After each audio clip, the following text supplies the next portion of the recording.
In a quiet town in upstate New York where lush green forests stretch along winding roads, the Garnier family lives in a modest wooden house. They are not rich or prominent, but to many neighbors, the family is the picture of stability. A father who works regularly, a gentle mother, and 2 lovely daughters. Samantha Garnier is the heart of the family. Samantha, 29, is a devoted mother. She loves her husband, her children, and her family.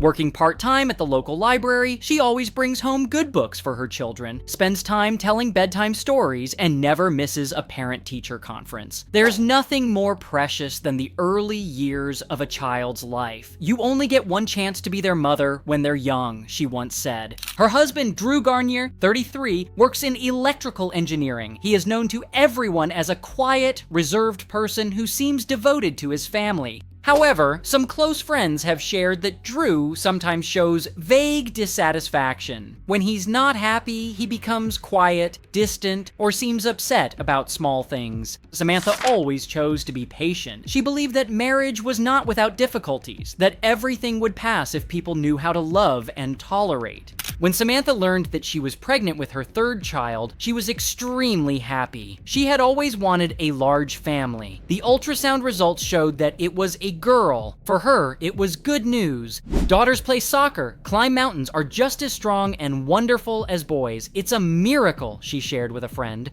But Drew did not share that joy. According to Samantha's relatives, he was disappointed. In a conversation with his father-in-law, he frankly said, "I wanted a son. I was hoping this time it would be a boy." Samantha's father tried to advise, "Every child is a gift from God. Gender doesn't matter. What matters is that they are healthy and happy." Samantha also tried to calm Drew. She hoped he would change when he saw her child being born, when he held her daughter in his arms. She didn't know that, in her husband's heart, disappointment had gradually turned into a distorted obsession, a toxic thought, that the girls were failures, that he was no longer in control of his life. Life in the small house began to have cracks. Drew became more and more distant. Samantha still tried to maintain harmony, but there were nights when she had to lie in bed holding her 2 children and cry silently. She didn't share it with many people. For her, this was a family matter, and she believed everything would be fine. From the outside, no one could guess what awaited them in the coming days. A seemingly normal family was standing on the brink of an irreparable tragedy.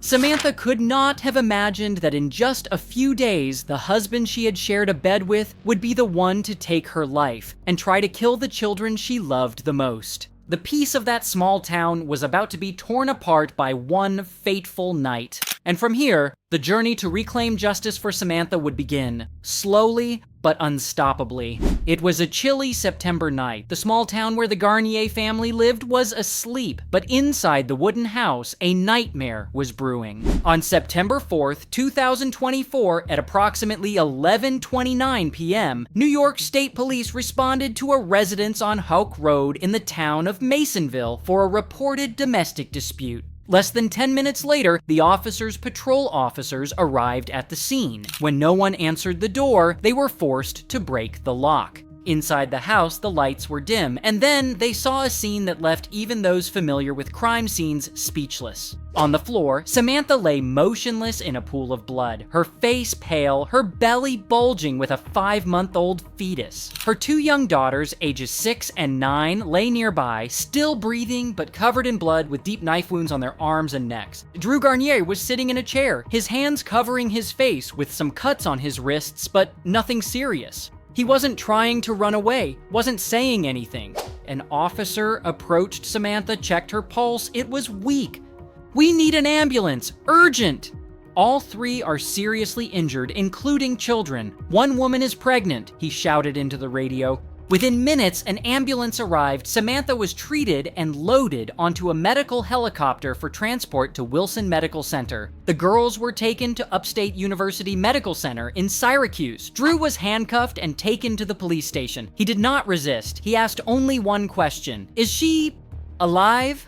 At the hospital, doctors fought for Samantha's life. She had lost a lot of blood and had multiple deep stab wounds to her chest and abdomen. The doctors quickly determined that the fetus had no heartbeat. Despite attempts to stop the bleeding and emergency surgery, Samantha could not survive. She passed away around 2 a.m., taking her unborn child with her.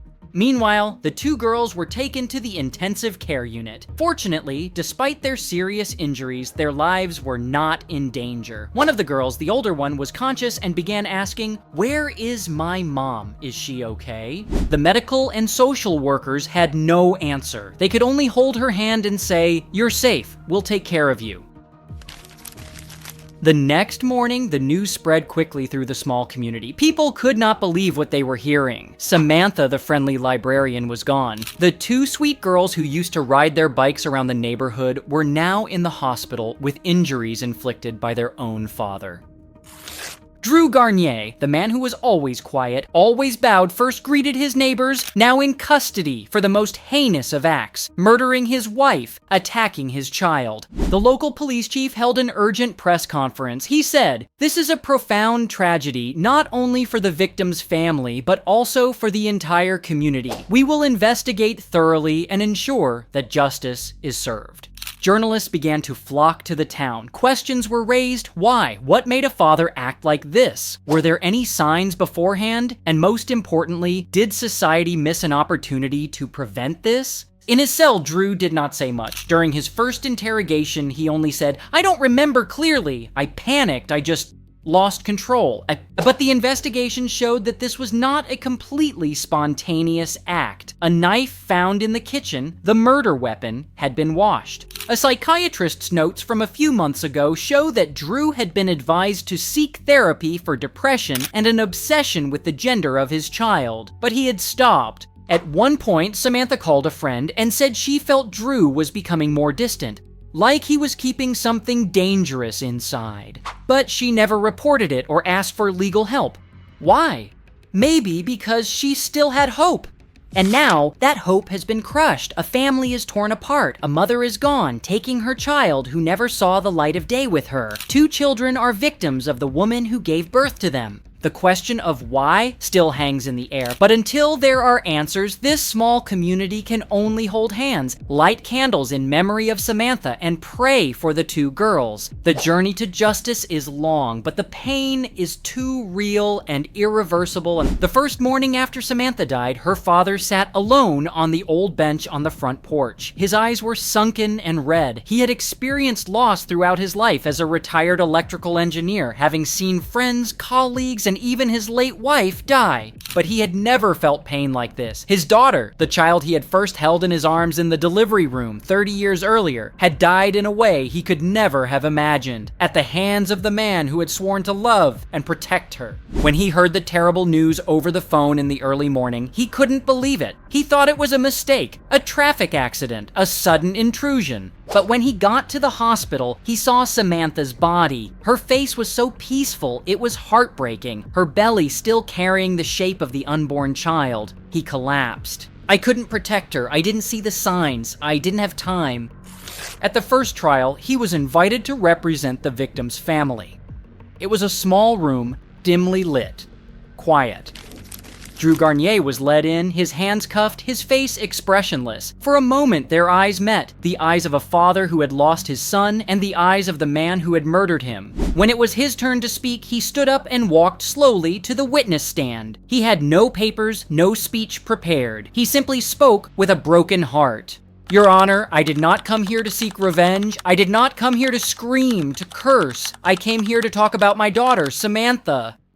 His voice cracked. "Samantha was my only child. She was the light of my life. Since she was a child, gentle, hardworking, and always thinking of others. When she met Drew, I was worried. But she loved him, and I learned to accept him. I did not know that I was entrusting my daughter to a man who carried a darkness in his heart that no one else could see." The courtroom fell silent. He continued. "She called me a few days before the incident. She said Drew was disappointed to learn that the baby was going to be a girl. She was sad, but she told me, 'Dad, I believe everything will be okay. We'll be okay.'"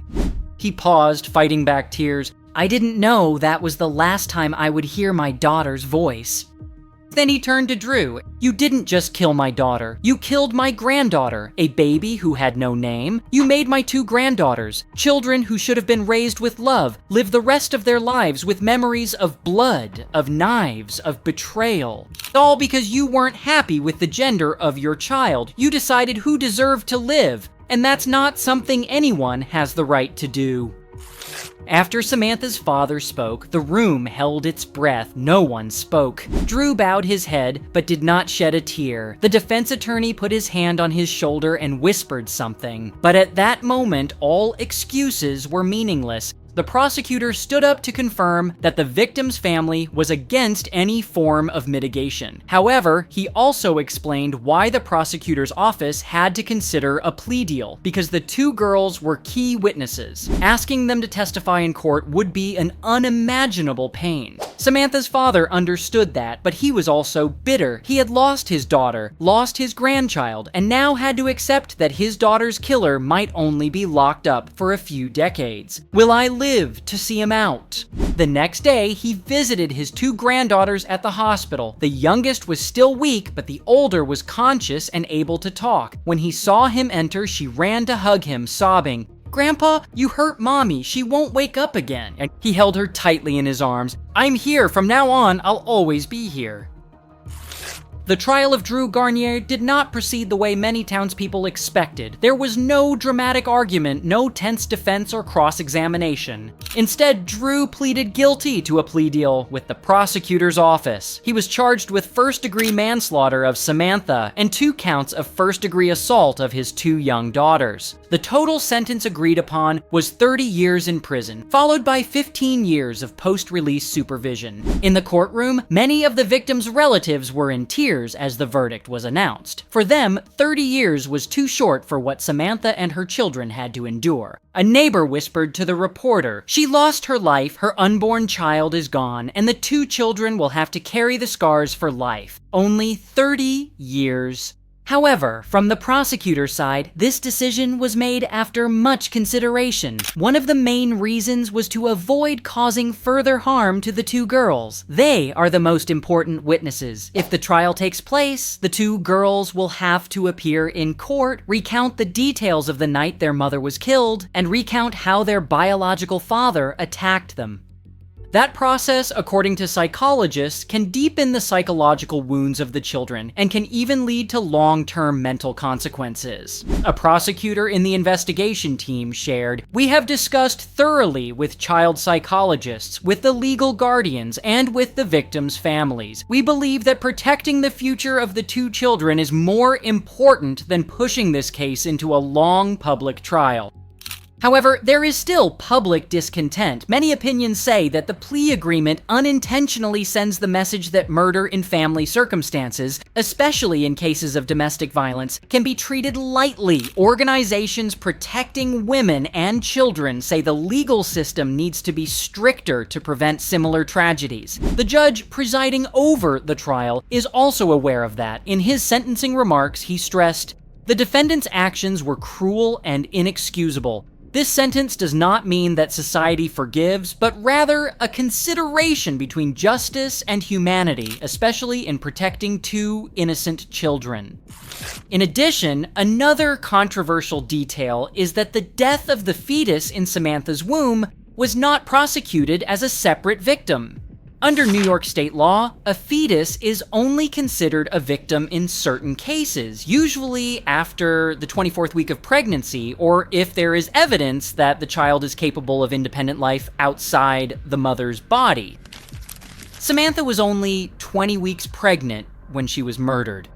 Organizations protecting pregnant women immediately spoke up, demanding a review of the current law to better protect pregnant victims. That baby had a heartbeat had a name in the mother's heart. The fact that the law does not consider it a human life makes us heartbroken, said a representative of the organization. Drew, in the final hearing, did not speak. He bowed his head in silence as the verdict was read. His lawyer said, "My client understands the consequences of his actions. He accepts the punishment and does not intend to appeal. However, by law, Drew can be considered for a reduced sentence after serving 2/3 of his sentence, about 20 years. At his current age of 33, he could be freed in his mid-50s, when he still has a chance of living for decades. This is all the more heartbreaking for the victim's family." Samantha's father, speaking after the hearing, "He can live, my daughter cannot. He can have a second chance, but my grandchildren will live their whole lives with the memory of being stabbed by their own father. That is an injustice that no sentence can erase." The hearing ended, but its echoes still linger. Social organizations began to campaign for changes in laws related to the rights of fetuses and increased penalties in cases of domestic violence that resulted in death. The community where the Garnier family lived held many memorials and donated to the Samantha Garnier Scholarship Fund as a way to preserve the memory of a mother who passed away for an unacceptable reason. After the verdict was announced, public opinion was divided. One side said that the prosecutor's decision was correct in the context of the need to protect the two children from mental trauma. But the other side kept asking, was justice fully served? Did the law reflect the seriousness of this crime? Experts argued that the legal system is not just a punishment machine, it also has the duty to protect victims, especially vulnerable people like children. In this case, if the two girls are forced to go to court and be questioned in front of their attacker, they will have to relive the trauma many times. The risk of mental disorders, post-traumatic stress disorder, PTSD, and even suicide cannot be ruled out. Some lawyers also pointed out that the court and prosecutors may have calculated the possibility that Drew would raise the insanity defense that he lost control due to a mental disorder, leading to murder. In many similar cases, defendants are given reduced sentences or are transferred to mandatory treatment if this defense is accepted. Therefore, accepting a plea bargain is a way to ensure a clear sentence rather than risking acquittal or a much lighter sentence. However, there is a major gap in the law. Samantha's 5-month-old fetus is not considered a separate victim. This creates a dilemma for many people. In a letter to the court, a group of activists wrote, "We do not dispute the viability of a fetus, but we believe that when a pregnant mother is killed and the baby has a heartbeat, the law must recognize the existence of that life." Other states, such as Texas and Florida, have clearer rules that consider a fetus a victim if the mother is killed after the 20th week of pregnancy, but New York does not. This legal difference creates a sense of injustice. Not only for Samantha, but for thousands of other pregnant women at risk of domestic violence. Another gap is in monitoring and early intervention in families with signs of violence. Samantha did not report the abuse, did not request a restraining order, and did not raise her concerns with anyone other than a few friends. But that doesn't mean she's not scared. Many victims of domestic violence remain silent out of hope, shame, or fear of retaliation. The social welfare and legal systems, in many cases, are not sensitive enough to detect and intervene before it's too late. Following the case, many organizations have called for more public education about the signs of emotional abuse, gender control, and toxic expectations in families. They have also pushed for legislation to be amended to increase penalties for offenders in situations where the victim is pregnant or has young children. From Samantha's tragedy, people realized that justice is not only about the trial, but also about creating a society where women and children are protected before bad things happen. It is a costly but necessary lesson. The two remaining daughters, the survivors of the incident, are now being raised by their grandfather, Samantha's biological father. Although their physical health is out of danger, the journey to psychological recovery for them will last a lifetime. Psychologists all agree that mental trauma caused by their own relatives is the deepest and most difficult form of trauma to heal. To overcome it, the two children will need long-term companionship from therapists, persistent support from their families, and a tolerant community. The court has ordered Drew Garnier to have no contact with the two daughters until 2056. However, it still leaves open the possibility that the children can proactively ask for permission to see their father if they really want in the future. This is considered a way to respect the personal rights of children when they reach adulthood, but not allow the perpetrator to actively approach. From that pain, the local community has organized many activities to raise awareness of domestic violence. A child support fund named Samantha Garnier has been established with the hope of bringing educational opportunities and psychological therapy to victims of domestic violence across the state. Samantha has passed away, but her memory lives on in the hearts of those who love her. Her story is not just a sentence, it is a wake-up call for the whole society about the fragility of seemingly safe relationships, about the importance of early detection and timely intervention, and most of all, about the sacred value of life, regardless of gender or circumstances. Those two girls, with their resilience to overcome the past, are the strongest proof of the belief that, although the shadow, no matter how thick the darkness is, light can still be lit from the hearts of those who still know how to love. If you are interested in stories like this, click like and subscribe to not miss the next content.